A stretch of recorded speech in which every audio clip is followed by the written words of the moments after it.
त्यांच्या एका सहीवर देशाची अब्जावधींची तिजोरी उघडायची, जो महाराष्ट्राचा 2दा मुख्यमंत्री राहिला आणि देशाची 4ही सर्वोच्च खाती म्हणजेच देशाचा संरक्षण मंत्री, परराष्ट्र मंत्री, अर्थमंत्री आणि थेट गृहमंत्री राहिला. यात प्रदीर्घ कालकिर्दीत या नेत्यावर लाचखोरीचा, भ्रष्टाचाराचा किंवा सत्तेच्या गैरवापराचा 1 रुपयाचाही डाग नाही. तो माणूस जेव्हा मुख्यमंत्रीपद सोडून मंत्रालयातून बाहेर पडला तेव्हा मुंबई किंवा दिल्लीत स्वतःचं हक्काचं म्हणता येईल असं एक साधं घरही त्या नेत्याच्या नावावर नव्हतं. असे महाराष्ट्राच्या राजकारणातील एक आदरणीय निष्कलंक नेते म्हणजेच डॉक्टर शंकरराव चव्हाण.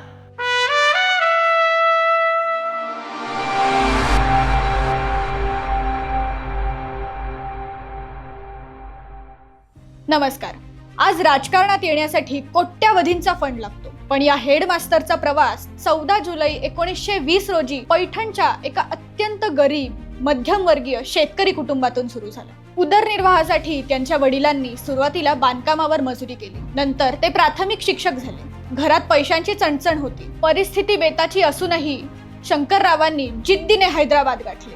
मद्रास विद्यापीठातून BA आणि उस्मानिया विद्यापीठातून कायदे तज्ज्ञ बनले. LLB ची पदवी मिळवली. कायद्याची पदवी हातात आल्यावर भरपूर पैसा कमवण्याची संधी होती, पण मराठवाडा निजामांच्या अत्याचाराखाली होरपळत असताना थोर स्वातंत्र्य सेनानी स्वामी रामानंद तीर्थ यांच्या न्यायालय सोडा या एका हाकेवर शंकररावांनी वकिलीवर लाथ मारली आणि 25-26 वर्षांचा हा तरुण वकील आता क्रांतिकारी झाला होता.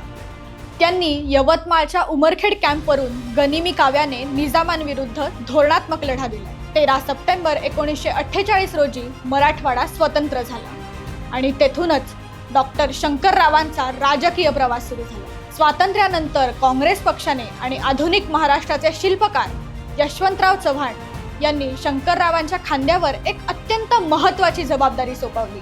ती म्हणजे महाराष्ट्राच्या नवनिर्माणाची, महाराष्ट्राच्या विकासाचा पाया रचण्याची. मुख्यमंत्री म्हणून त्यांनी प्रशासनात कडक शिस्त आणली. सचिवालय या नावाऐवजी मंत्रालय हे नाव रूढ करण्यात त्यांची महत्त्वाची भूमिका होती. सरकारी कार्यालयांमध्ये धूम्रपानावर बंदी घालण्याचा निर्णयही त्यांनी घेतला. वेळेचे काटेकोर पालन, प्रामाणिकपणा आणि पारदर्शक प्रशासन ही त्यांची ओळख बनली. म्हणूनच त्यांना राजकारणातील हेडमास्टर म्हणतात.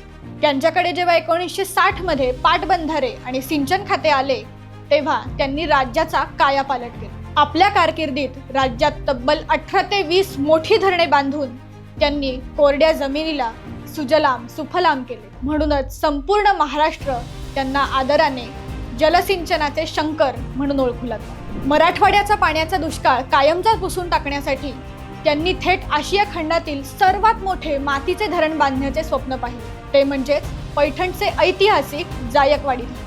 हे धरण उभे करणे म्हणजे सिंहाच्या जबड्यात हात घालण्यासारखे होते. धरणासाठी तब्बल 45 गावांचे स्थलांतर करावे लागणार होते. प्रचंड लोकविरोध आणि भौगोलिक आव्हाने समोर असताना स्वतःचा जीव धोक्यात घालून जनक्षोभाला सामोरे जात त्यांनी ही अशक्य कोटीतील गोष्ट शक्य करून दाखवली. फक्त जायकवाडीच नाही तर नांदेड जिल्ह्यासाठी त्यांनी विष्णुपुरी उपसा सिंचन प्रकल्प उभा केला, जो आज आशिया खंडातील सर्वात मोठा उपसा सिंचन प्रकल्प म्हणून ओळखला जातो. 1975 मध्ये महाराष्ट्राच्या इतिहासात शेतकऱ्यांची पहिल्यांदा कर्जमाफी करणारे मुख्यमंत्री हे दुसरे तिसरे कोणी नसून डॉक्टर शंकरराव चव्हाणच होते. त्या काळात मोठ्या प्रमाणावर ग्रामीण भागातील गरीब शेतकऱ्यांची भांडीकुंडी, जमीन आणि दागिने सावकाराकडे गहाण पडले होते.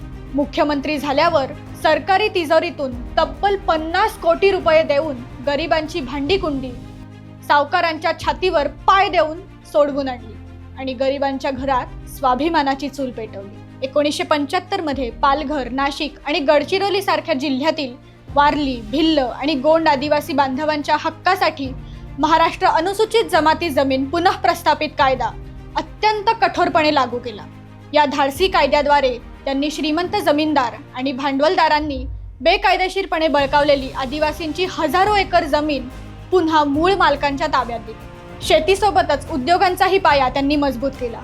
पारस, कोराडी, एलदरी आणि चंद्रपूर यांसारख्या औष्णिक विद्युत प्रकल्पांना गती देऊन महाराष्ट्राच्या औद्योगिक विकासासाठी आवश्यक वीज निर्मितीची भक्कम व्यवस्था उभी केली. महाराष्ट्रात आपला दबदबा निर्माण केल्यानंतर शंकररावांची दिल्लीत एंट्री झाली. यशवंतराव चव्हाणांनंतर देशाची 4ही सर्वोच्च खाती मिळवणारे ते एकमेव मराठी नेते होते. 90च्या दशकात जेव्हा काश्मीर खोऱ्यात पाकिस्तानी दहशतवाद्यांनी धुमाकूळ घातला होता, तेव्हा देशाचे गृहमंत्री म्हणून शंकरराव चव्हाण परिस्थितीचा आढावा घेण्यासाठी काश्मीरला पोहोचले. दहशतवाद्यांनी त्यांच्या हेलिकॉप्टरवर थेट गोळीबार करत हल्ला चढवला. कोणताही सामान्य नेता असता तर दिल्लीला पळून गेला असता, पण आपला हा मराठमोळा हेडमास्टर मागे हटला नाही. लष्कराचा कडक पहारा देऊन दहशतवाद्यांचे कंबरडे मोडण्याचे थेट आदेश दिले. दहशतवाद्यांचा मुख्य हेतू काश्मीरमध्ये निवडणुका होऊ न देणे हा होता, पण शंकररावांनी स्वतःचा जीव धोक्यात घालून खोऱ्यातील दहशतवाद्यांचे तळ उद्ध्वस्त करून तिथे अत्यंत शांततेत निवडणुका पार पाडल्या आणि काश्मीरमध्ये लोकशाही रुजवण्याचे मोठे काम त्यांनी केले. आज जेव्हा आपण आधुनिक महाराष्ट्राचा चेहरा पाहतो, तेव्हा आपल्याला जाणीव होते की काँग्रेस पक्षाने आणि शंकरराव चव्हाण यांसारख्या दूरदृष्टीच्या नेत्यांनी या राज्याचा आणि देशाचा किती मजबूत पाया रचून ठेवला आहे.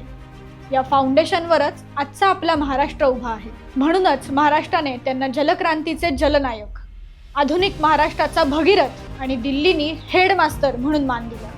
सत्ता आली, सत्ता गेली, पण स्वाभिमान, प्रामाणिकपणा आणि काँग्रेसवरची निष्ठा त्यांनी कधीच सोडली नाही. शंकररावांच्या पुढच्या पिढ्यांनी हा वारसा जपला असता तर महाराष्ट्राला खरा आनंद झाला असो.